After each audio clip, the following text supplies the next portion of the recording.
Welcome to Sustainability Now, solutions to shape a world that works.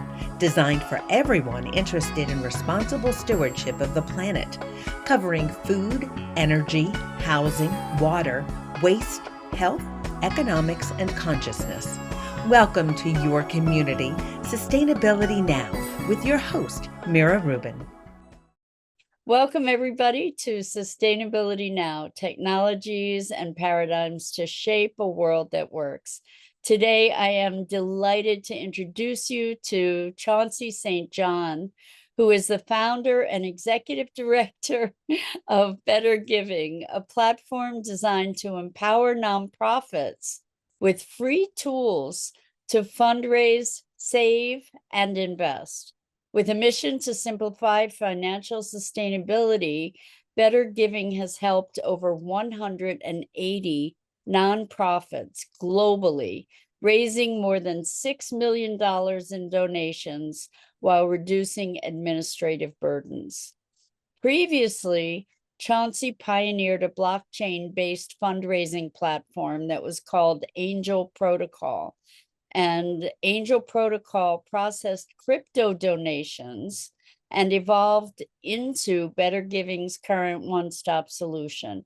He also founded the Better Giving Alliance, uniting over 125 projects to raise millions for charity through innovative, mission-driven partnerships. With over a decade of experience leading global operations at GE, Chauncey brings a wealth of experience in streamlining processes and driving impact through innovation. His work reflects a deep commitment to creating financial self-sufficiency for nonprofits, ensuring they have the tools to thrive in an increasingly complex world. Chauncey, I'm so delighted to be with you. Thank you so much for being with us. Oh, thank you so much for having me, Mira. I appreciate this whole podcast and what you've got going here. So it's an honor to be part of it. Well, great. So you're doing something super powerful, in my opinion, and that is empowering nonprofits. And I know that the digital piece or the digital currency piece, cryptocurrency piece isn't currently a part of it, but it actually has a lot of curiosity and interest for me going forward. So I definitely want to make sure that we discuss that. But let's talk about where you are right now with Better Giving and what it provides for nonprofit organizations. Because it's a one-stop solution. So you're giving a platform to nonprofits, and as I understand it, you're helping them to establish certain fundraising platform. Is that true? Yeah, absolutely. So really, it's quite simple at the end of the day, and we feel like simplicity is key, especially for nonprofits who are so strapped for time and attention. And so for Better Giving, it's just really an all-in-one fundraising, savings, and investment service and technology. So really what we do is we process donations for free for nonprofits. We accept any type of donation anywhere in the world. Nonprofits can put that free embeddable donation form right on their own website, so they can fundraise from their own sites. But this allows them to accept all the traditional types of payments like cash and card and bank transfers, but also newer forms of payment such as donor advised fund donations, cryptocurrency donations, and stock donations. And these are particularly interesting, especially for nonprofits today, because A, a lot of the largest donations are made in these alternate kind of donation types. And B, as wealth gets transferred into younger generations, more and more people are storing their wealth in stock and crypto and different types of property like this, rather than holding it as cash in the bank to just donate as well. So it opens up a whole new world of donors. It opens up a affluent class of donors. But really the whole thing is making an even playing field for all nonprofits around the world. So whether you're a tiny organization in Uganda or you're a large multinational corporation operating out of the US, we have something for you. Free donation processing, high yield savings directly integrated. So You raise funds, you have those funds work for you to generate more money. And then we offer managed investment funds as an option in case nonprofits want to explore effectively creating their own endowment and having this rainy day fund that grows and provides for them into the future. At the core of what we're doing, Mira, is financial sustainability. And financial sustainability, it involves education. So we do webinars and different educational material. It's access, so making it free and accessible for nonprofits all over the world. And then it's making it actually something that is easy for them to use. So any of these nonprofits can have this type of service and technology right at their fingertips. We handle everything as a nonprofit ourselves. So we streamline away any sort of admin, liability, accounting work that other nonprofits have to do. All of the donations come through our organization, get granted 100% directly into the bank account of the recipient nonprofit. And we automate the tax receipting, all of that work. So it makes it very easy, makes it very simple, takes time off the nonprofit's hands, doesn't cost them money, and opens up a whole new world of donations and really fund management solutions for them. You have brought up such a litany of questions that I have around this, because we're all familiar with nonprofits, but I don't think very many of us are familiar with the workings of a nonprofit. And so I have a pile of questions. I'm going to ask several of them, so maybe you can help me remember as we go through our conversation. One is, how do you make money? Because you're providing this free platform. So that's an important thing. And I think you have sort of a progressive model around that I really want to share. Another is the concept of nonprofits having savings and an endowment fund of their own, because that never ever occurred to me. I presume that you give money to a nonprofit and they allocate the money, and that's kind of that. But what you're alluding to is an infrastructure that is actually sustaining.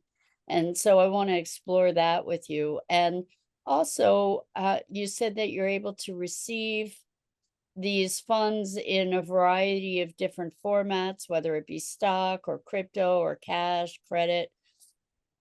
And I'm wondering, how does that value get transferred? So if something is donated in crypto, does it remain as crypto, or is it translated into dollars at that time? And then what happens with that crypto asset? So let's start, whichever of those three questions you want to start with is fine.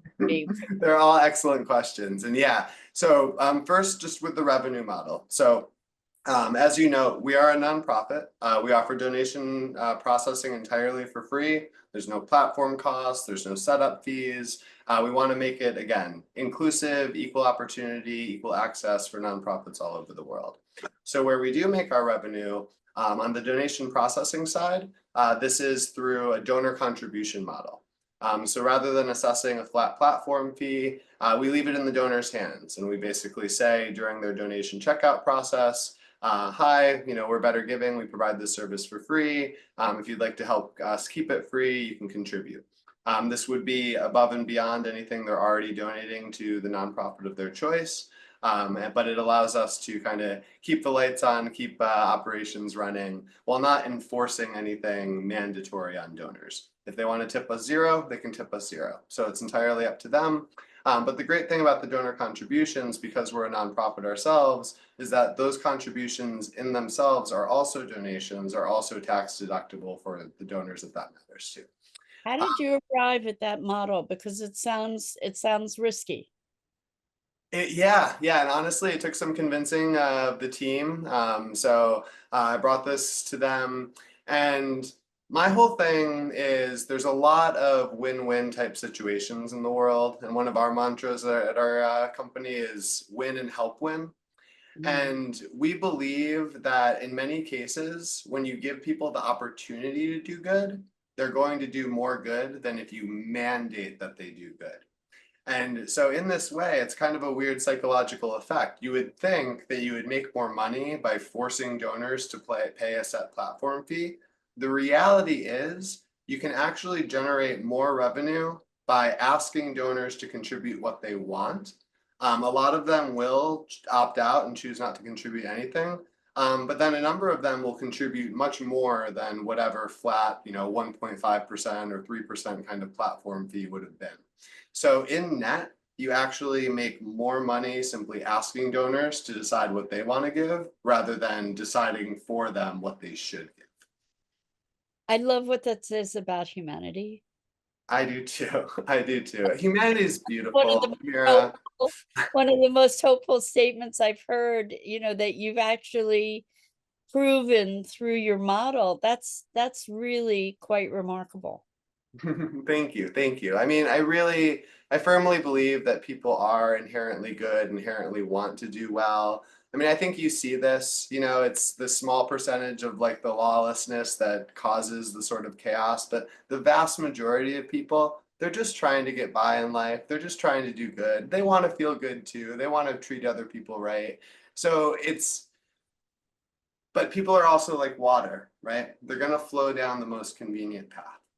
So the key for us and for society is to set up systems that help make the good, the right, the outcome you want, the most convenient outcome. And that's part of our model of making things so simple. As a nonprofit, you go to our website, you submit a registration form. After 24 hours of a review period, you can immediately start accepting donations. Those come right into your bank account. There's no special setup for you. There's no type of reporting or any type of thing that you have to do. So again, if you're a small organization, you can't do all of this infrastructure to handle investments, to handle stock and cryptocurrency donations. And just to segue into your other question there about how we actually process these donations, what we do is we assess the market value of whatever is being donated at the time it's donated, whether that's Apple stock, whether that's Bitcoin, whatever type of asset someone's donating. We assess the market value at time of donation. We immediately issue a tax receipt to that donor for the value at time of donation. We will then convert that into whatever currency the nonprofit wants to receive. So whatever bank account they're set up in, whether it's US dollars or Uganda shillings, we will transmit that to their bank account. So if it's Bitcoin, we'll sell the Bitcoin for Uganda shillings in that example, send it to their bank account. If it's an Apple donation for a US nonprofit, we'll sell that into US dollars, send the US dollars to their bank account. So from the organizations we're supporting, our nonprofit partners, all they're accounting for and receiving and liable for is a actual currency donation into their bank account from another nonprofit organization. They don't have to figure out what was the market value at the time, what is our liability for accepting these types of donations, do we need to run this past the board to do X, Y, Z, are they comfortable with this? We handle all of that. So really all the board has to be comfortable with for the nonprofit is receiving funds into their bank account. And you submit whatever tax forms are necessary for the nonprofits, or that's remarkable. So I'm wondering about the platforms that you must have to be the clearinghouse for these different formats, for crypto, for stock, for whatever. Where do you sell the crypto, for example? What do where do you dissolve the stocks and transfer them? Yeah, so we work with a variety of excellent partners. So one of our partners is Fidelity. So we use a Fidelity brokerage for all of our stock types of donations for liquidating and selling. We also use them for our managed investment funds. So we have different portfolios, like our sustainability fund is our flagship portfolio. It's returned 24% over the past 5 years, 24% annually over the past 5 years, I should say. Wow. And that's a balanced portfolio of, S&P 500, different types of equities, different types of bond exposures, some small cryptocurrency exposure in the form of Bitcoin and Ethereum. But that portfolio is managed within Fidelity, as are like the stock donations and liquidations. Now for cryptocurrency, we actually have a partner in Circle. So they're the issuer of the USDC stablecoin. They're also an ally of Coinbase's. So we also have Coinbase as a partner, and we use them as an exchange as well. Now, given our unique history, because we actually started in the cryptocurrency space, we built all this out. We built entire smart contract protocols and all of the swap functionality and pipelines. So a lot of it we're able to do in-house simply because it allows us to eliminate third-party processing fees there. So the more you work with a partner, the more you're subject to their processing fees. So for example, with credit cards, right, we work with Stripe. Now we've negotiated a nonprofit discount with Stripe. So if you're using Stripe in a store or somewhere else, there's a 2.9% fee they assess. For nonprofits, with the rate we've negotiated with Stripe, it's 2.2%. So there's areas where we can negotiate with third-party providers to get down processing fees. There's other areas where we can actually take that in-house and eliminate the processing fees simply by doing it ourselves. So I think people have a general understanding about credit cards and about stocks. But when you start talking cryptocurrency, not everybody, probably most people have heard of Bitcoin by now. Not everybody's even heard of Ethereum, let alone Coinbase, let alone these other platforms. This is a good segue, I think, into the start of your organization.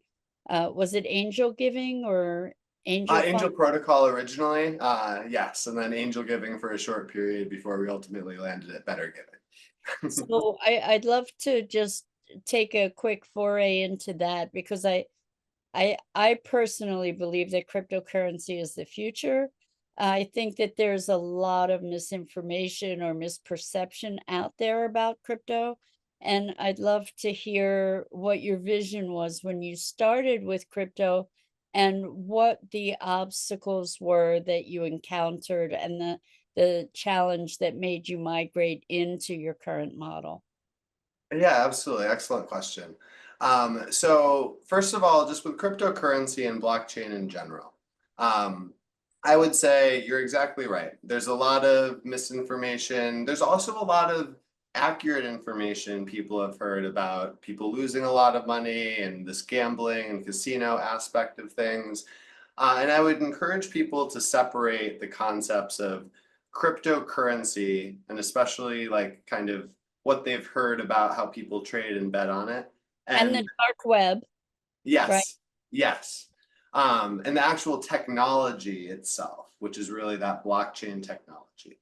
So what's fascinating, what drew me into the world of blockchain was this sort of intellectual rabbit hole I fell down, because you don't have to make many leaps, right? So we know that the world is getting more and more digital. As part of that, right, it's because of the advent of the internet. Now we have this sort of digital internet age. When you look at this evolution of the internet, you can kind of break it down into three phases. So you have phase one, which was, the 90s, when it was really kind of like this read-only type of interaction, right? You go online and you get information from online and then you close your computer. Then there was what they call Web 2 these days. So Web 2 is kind of a funny look. Web 2, what's that? Web 2 is when social media and these different interactive types of apps came online. And now it's not just this Web 1 where you're reading information, you're now reading and writing information. You are reading information, you are also participating, you are adding content to the internet, you're engaging with content on the internet. Web 3 is the next evolution of that. It's the same kind of read-write sort of dynamic, but what you have in the existing Web 2 infrastructure is a lack of ownership. So you can go create a Facebook account, you can go create a Twitter or X account, you can get 1 million followers, YouTube, whatever you want to call it. You can amass all these followers on this platform, but they're not yours. The platform can deplatform you at any time, rules can change, monetization of the platform can change, and you as a creator have no control over this. You don't own any part of Web 2, you're just engaging in it. Web 3 is the idea of ownership as part of the new internet. So now you can read, you can write, you can also own. You can own your identity, you can own different pieces of apps and technology, and it's, you hear this term. Can you distinguish how that comes about? Yeah, I think the best way to think of it is centralization and decentralization. So you'll hear decentralization a lot when people talk about blockchain or Web3 or these different terms. It's referring to the same overall concept, which is when you have Facebook as a company running things, or any of these media giants, that is the centralized ownership of it. You want to go get something from the Apple App Store, they're going to take a 20% commission because they own the App Store, and it's a centralized control. Decentralized is kind of giving power back to the people in a way. It's saying, hey, we don't have to rely on Apple, we don't have to rely on Facebook.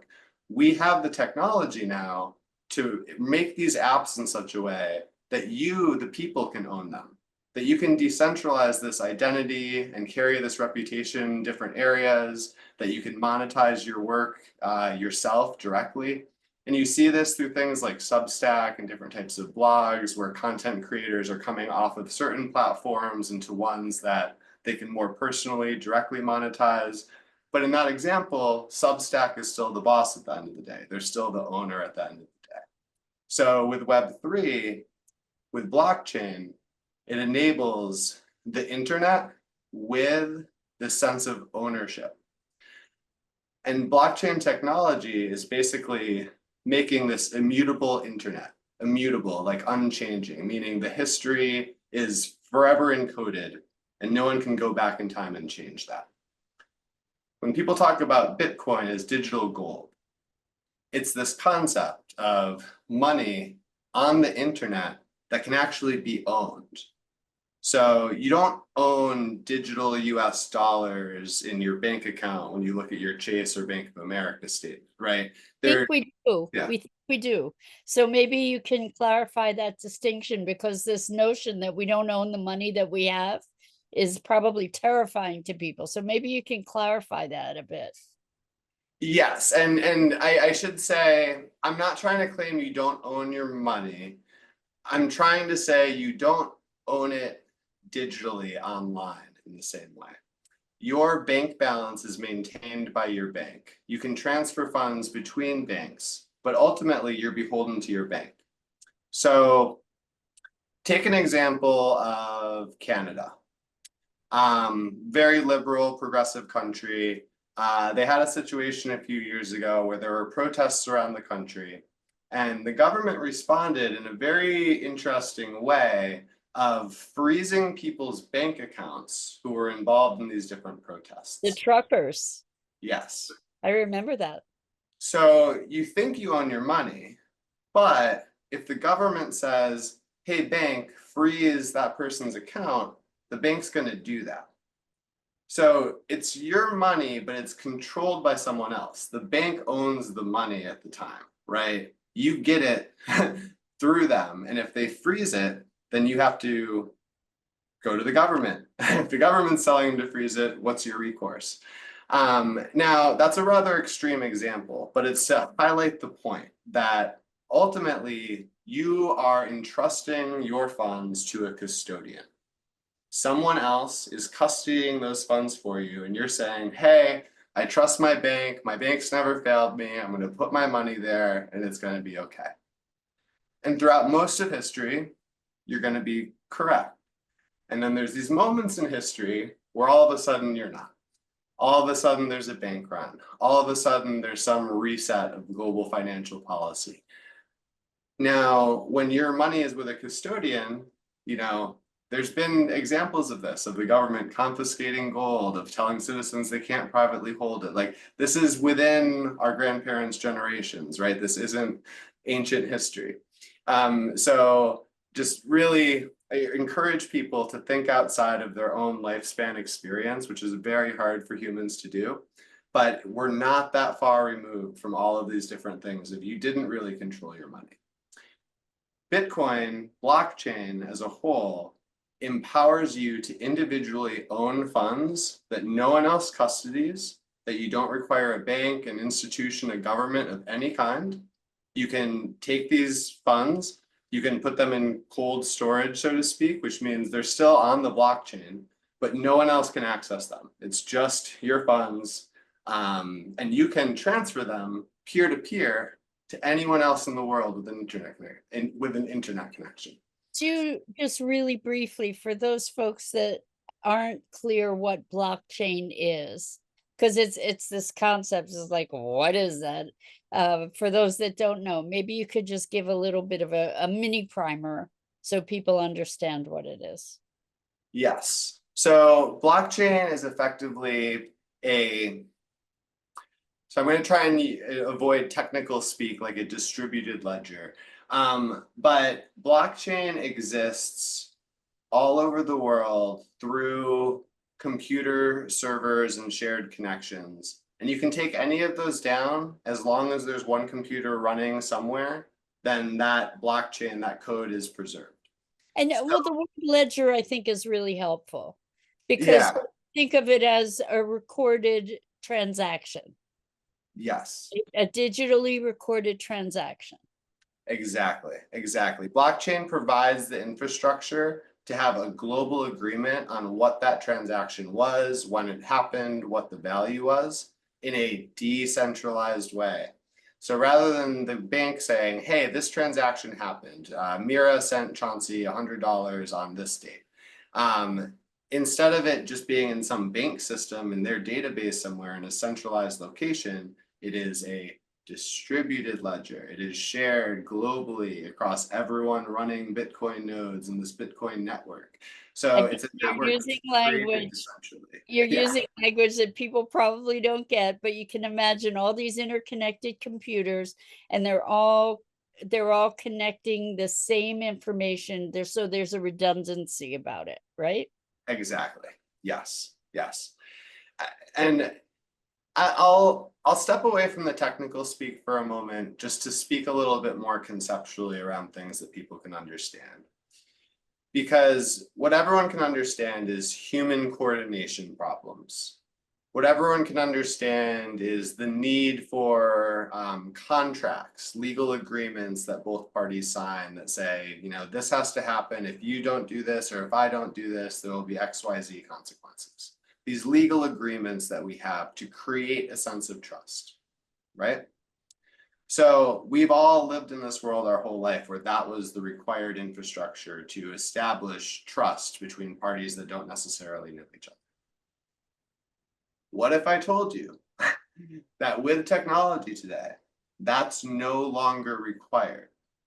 That you have technology available to you that allows two complete strangers to interact with one another and exchange value and a step beyond that, rather than just sending money back and forth, to engage in agreements of I'm going to loan you this amount of money and you put up this amount of collateral. And if you don't pay this money back by this time, then that collateral becomes mine.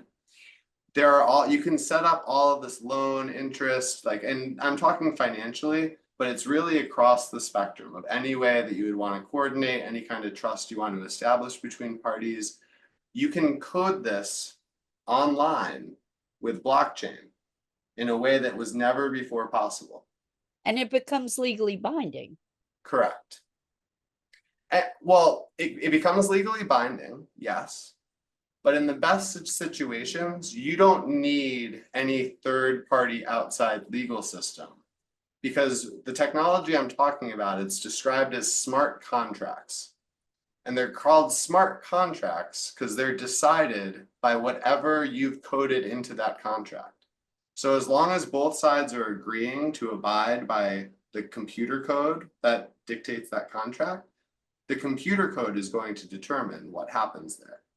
So again, usually in the current situation, it involves one party that would be loaning money, another party that would be putting up some kind of collateral. So as an example, I have Bitcoin, but I need money to go buy a house, and I can't go buy my house in Bitcoin.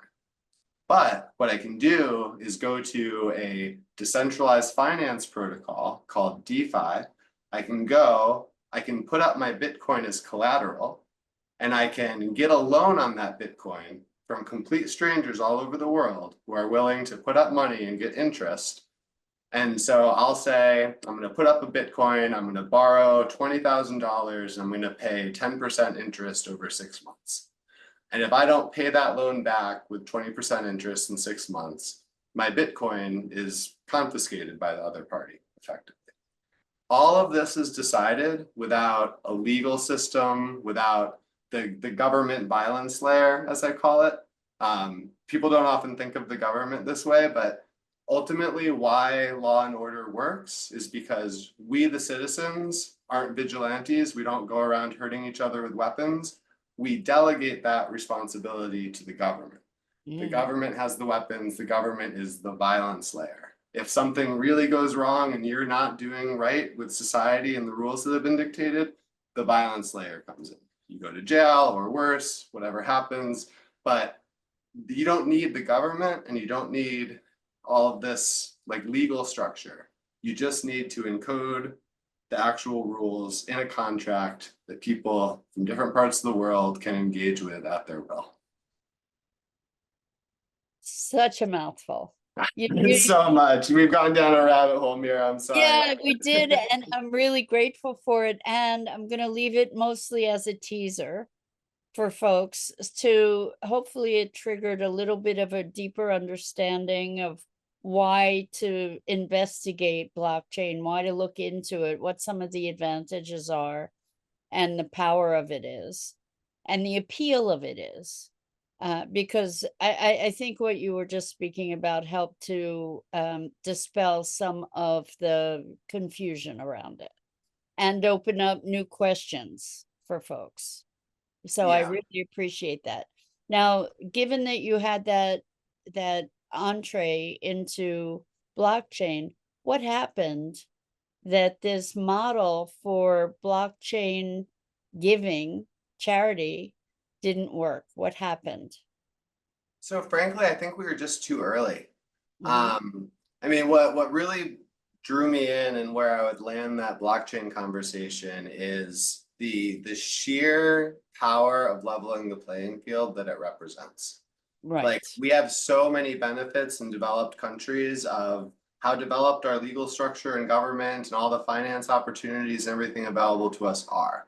But if you live in some country that's going through hyperinflation, it can be very hard to preserve your wealth. If you are living in different areas of the country without a robust banking investment infrastructure, it can be very hard to make money with your money. So there are systematic disadvantages around the world caused by inequities of technology. And the systems, the existing hierarchical systems related to banking, where the bank acts as an approving authority to determine whether you're eligible even for certain benefits, right? Exactly. And so this is the thing. It's where you can give power back to the people. That's what got me into blockchain, because I saw the opportunity of this technology. And Mira, I'm such a dork. I was literally creating like webinars for friends and family before I got into the blockchain world, and I was just learning about it to just be like, guys, here, you have to, let me explain to you why this is so game changing, why this is so important. And so then I wanted to build in the space. Angel Protocol just happened very quickly. You know, it was right place, right time, right idea, and a bunch of amazing high vibration people from all over the world wanted to help me build a protocol that took advantage, that utilized blockchain technology in the service of nonprofits to give them this equal opportunity. So that's where we started of like, how do we make giving and how do we make financial like fund management, these endowment type vehicles, savings, investment, how do we make that available to nonprofits all over the world? Yeah. And initially that idea came to me through blockchain, but as it turned out, blockchain wasn't really the only way to achieve that. So, and it had some notable drawbacks. 100%. So yeah. Not the least of which is radical volatility. Absolutely. Yeah. So yes, please. Sorry. No, please. That's a good thing. I'd love you to talk about that. So just in terms of the volatility, I would separate the cryptocurrency and the blockchain aspect of this. So there is an issue with volatility in terms of trying to do on-chain investments and have like our original concept was a non-custodial on-chain endowment, which basically just means a fund outside of traditional banking government structures that nonprofits could earn yield and interest from. Our problem was, we were way too early. Just this technology was still so new and nascent that like it wasn't secure enough. And that was really the main thing of we can't manage and invest charity funds on chain in what is a very developing technology that has not been thoroughly established and vetted yet. They don't even have the right SEC regulations and all this investment stuff around it. Like it hasn't reached that sort of institutional adoption that's necessary for nonprofits to feel some level of comfort. Right. Like I myself, you can tell by the way I talk about things that I'm a big fan of decentralization. I'm a big fan of giving power back to the people, all these things, non-custodial, breaking free of traditional systems. Nonprofits weren't asking for that, Mira. I was putting that in. That was my own personal thing as a founder of like, hey, these are my values. Let me imbue this product with my values. And as I listened more and more to the voice of the customer, what I heard was, okay, so we have a handful of organizations that have like passionately adopted this. They want to be on the forefront of technology, and it's great. There's definitely nonprofits out there that want this exposure and want to be in this world. But the vast majority of them want something safe, secure, trusted, time-tested, all these things. And that's where we ultimately landed on where we're at today, because we realized we could achieve our same mission of financial sustainability, equal opportunity, and organizational autonomy. For anyone who wants to read more about this, we have a Better Giving Manifesto. If you search Better Giving Manifesto, it should come up, or you can see it from the blogs on our site. But it's really the rights that we let me interrupt you for a second. And I'm sorry, I wanted to interrupt you and ask you to give your website URL so that people know how to find it. Yes. So we try and make it super simple, like everything we do. Better.giving. It's that simple. Better.giving. So you go to better.giving, you'll find more information on everything we stand for, the services we provide. If you're a nonprofit, you can go and register there very easily. If you're a donor, you can search for any nonprofit and donate to that nonprofit through Better Giving. So whatever donation type you want, we will support you. We have a whole database of every nonprofit that exists, and you can find the organization you want to support and support them. So whether you're a nonprofit looking for free services, or whether you're a donor looking to be able to easily benefit any organization all over the world, better.giving. So this is services for established nonprofits. That is correct. Yeah, so we are not like a GoFundMe. We are not just like a whatever cause kind of thing. We do work with established charitable organizations. However, they are established in their local jurisdiction. So in the US, that is a 501c3 nonprofit. Depending on where the organization is around the world, we look at the local laws and regulations around what defines a charitable organization. Any organizations that we support go through a vetting process. So we review their charitable status, make sure they're in good standing. And beyond that, though, we don't filter. We consider ourselves an infrastructure improvement for philanthropy as a whole. And we welcome all nonprofits of all types to our platform. We don't discriminate based on cause type. We want to be able to objectively, impartially serve nonprofits all over the world.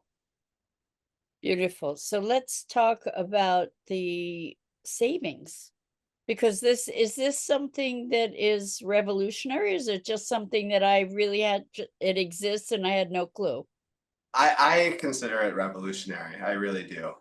So what you have is kind of two different types of companies out there that service nonprofits. You have donation processors. They're usually for-profit companies that are charging some kind of fee for the service of helping you process donations. And then rarer, but out there, are nonprofit fund managers. These usually take the form of local community foundations. So Silicon Valley Community Fund is one of the larger examples. They're out in California. And they offer a service where if you're a nonprofit and you have at least there's certain minimums. You have to have $10,000 minimum. There's certain costs associated. But they are specifically fund management solutions for nonprofits, effectively helping them invest and grow their money. Where the revolutionary aspect of this comes in is, one, making it a simple all-in-one tool.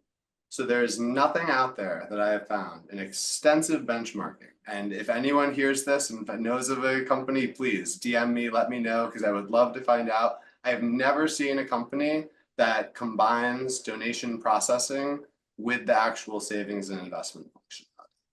And this is huge because nonprofits are set up to be dependent. They're not trained on how to manage their finances. It's not part of the DNA of most nonprofits to think about money as something that they can save, invest, grow. The criminal aspect of this, Mira, is that if anyone who understands finance understands the incredible power of savings and investment and compound interest. No one gets rich by getting a bunch of money one month, spending it down, and then going to get more money next month and spending it down. Yet So that's the model most you're in a nonprofits have. constant cycle of scarcity and finding new donors, finding new sources. Absolutely. Like, what if I told you that the majority of nonprofits have less than 1 month of operating reserves? Wow. That's how tenuous their survival is, how much they have to fight every single month just to survive. And so that's where, for us, financial empowerment is a spectrum. It is the education component. It's explaining to nonprofits why this is valuable. It's the service component. It's doing the service on their behalf. And it's the technology component of making it equally accessible all over the world. So with that, our goal is not only to provide the ability for nonprofits to actually save and invest money, but to help change the culture of philanthropy and nonprofits as a whole, to understand the importance of sound financial management, and to be able to do that on their behalf without eating up their time or resources. That's mind-boggling, actually.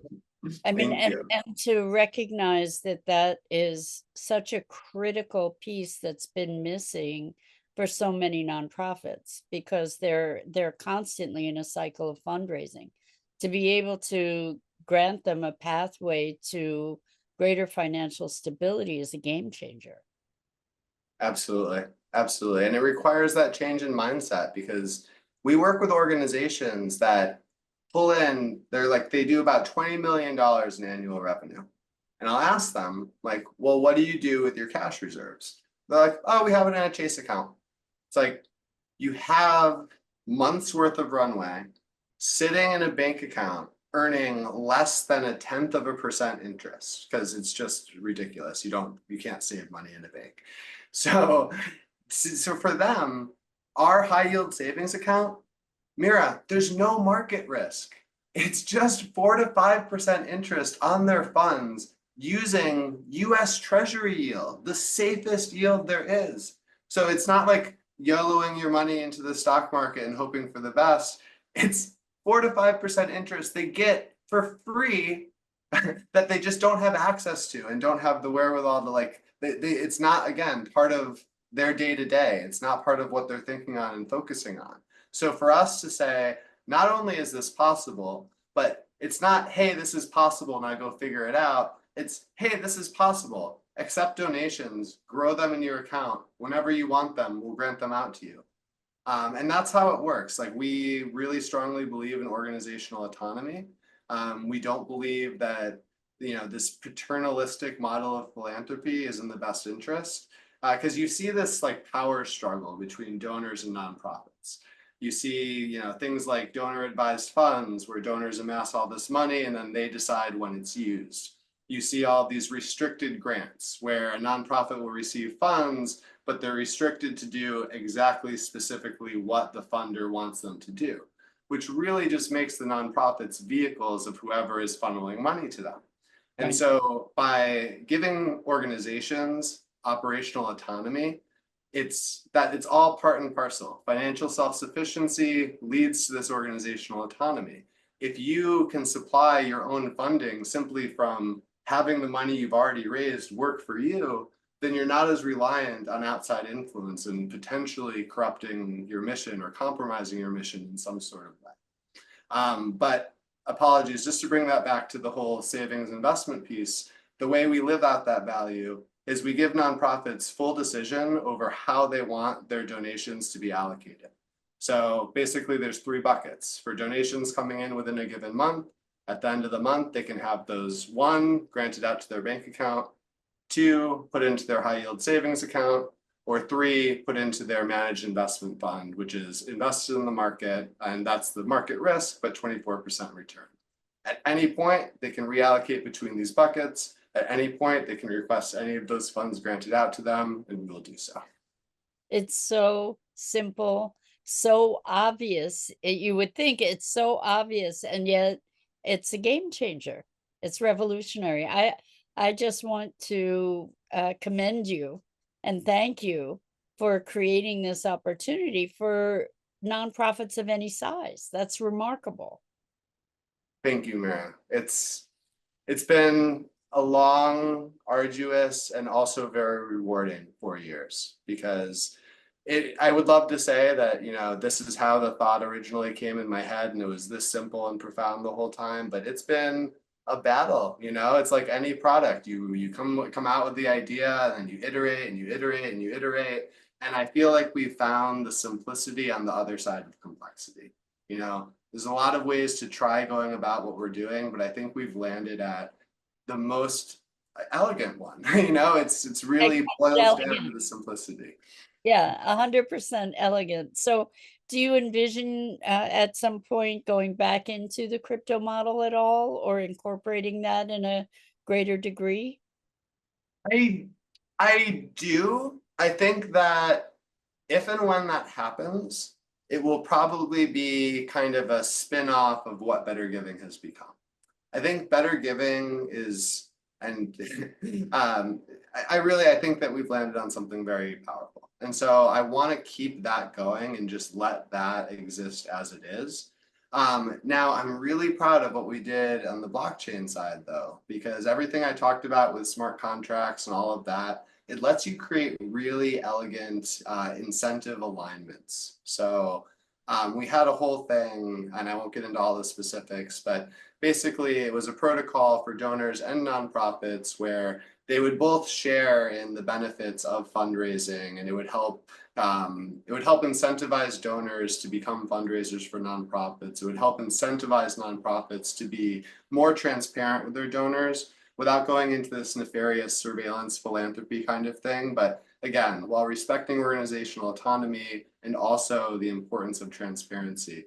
But we built this beautiful protocol. It was a very intentional, well thought out kind of thing we designed. And I do think there's such potential in the blockchain space. And so I do think that eventually we will do that. And there's been a couple of blockchains that have approached us of like, hey, you know, would you be interested in redoing it? Like, you know, kind of relaunching this. And so far, you know, we've been, look, you know, we're just going to keep our eye on the ball over here. I think, you know, sometime next year, that's a conversation I'd be willing to have though. Beautiful. So is there anything I should have asked you, Chauncey, that I haven't? I mean, we could talk for hours, Mira. I really appreciate you having me on. I would just say, you know, to the point that you were making of just like, what's really been rewarding is seeing the actual work being done on the ground. Like we were able to do things like raise $1.5 million in a fundraiser, you know, gamifying it, doing this whole thing, and this whole kind of like corporate social responsibility, but in this new blockchain world of having all these projects contribute, we're able to take all of this, like this evil crypto money, you know what I mean? This bad reputation that everyone has around crypto. Well, it's a tool. And like any other tool, it can be used for good, it can be used for evil. And I'm really proud of how we were able to utilize those tools for good, because we raised $1.5 million. We ended up granting out to organizations doing all kinds of work and with climate change. Also sending $500,000 to the Philippines for disaster relief. And Mira, like, the footage of schools being rebuilt, fishing boats being rebuilt to reinvigorate the economy, schools being constructed, food and water being delivered to people in need, and to know all of that came from this magical internet money, like, that wouldn't have otherwise gotten there, man, that makes the hard days bearable, because it's all worth that at the end of the day.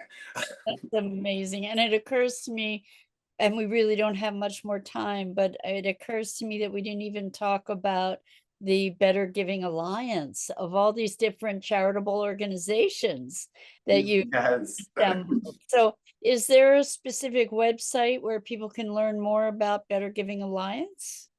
From our main website. Yep. So just back to better.given. Okay. All right. And If you are a blockchain or really any type of project that wants to do good, part of our work is matching organizations that want to support impact with actual local groups doing great work on the ground. So we provide that matchmaking service. We've got a bunch of incredible nonprofits we'd love to introduce people to. We've worked with a bunch of companies, and there's all kinds of innovative, creative ways to do philanthropy. And so we're really trying to find solutions that work for our giving partner, whatever their circumstances, whatever type of business they have, to do it in a way that aligns with their business values while creating more good in the world. So please, if you have a company and you'd like to contribute to impact, reach out. I'd love to work with you. beautiful. And what's the way to reach you directly? Chauncey at better.giving. My name can be a mouthful, so well, it's probably going to be here on the meeting, but yeah, Chauncey at better.giving. And so I just want to end with, you were talking about how the power of blockchain democratizes access. And what I hear is that you're really democratizing access for nonprofits and providing nonprofits with a vehicle to be able to be self-supporting and self-sufficient, which is absolutely phenomenal. And I'm just so grateful for what you're doing and for your vision. Thank you. Thank you so much for being with us. Thank you, Mira. I really appreciate the platform and the opportunity. It's just a beautiful thing to be able to speak to your audience. And anytime that you need a guest, I'd love to hop back on here. But I love the work you're doing with Sustainability Now, highlighting these voices from around the world that are doing good work. So thank you. Thank you, Chauncey. And thank you to everyone who's listening. You're the folks that make it happen.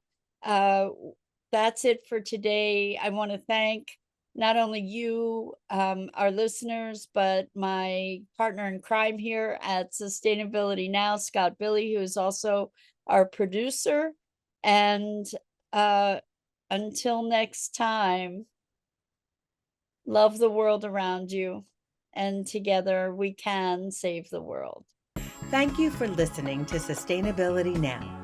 Visit sustainabilitynow.global to find resources related to today's program. While you're there, pledge your support by making a contribution to help us shape a world that works. And remember to subscribe, share, and follow us on social media.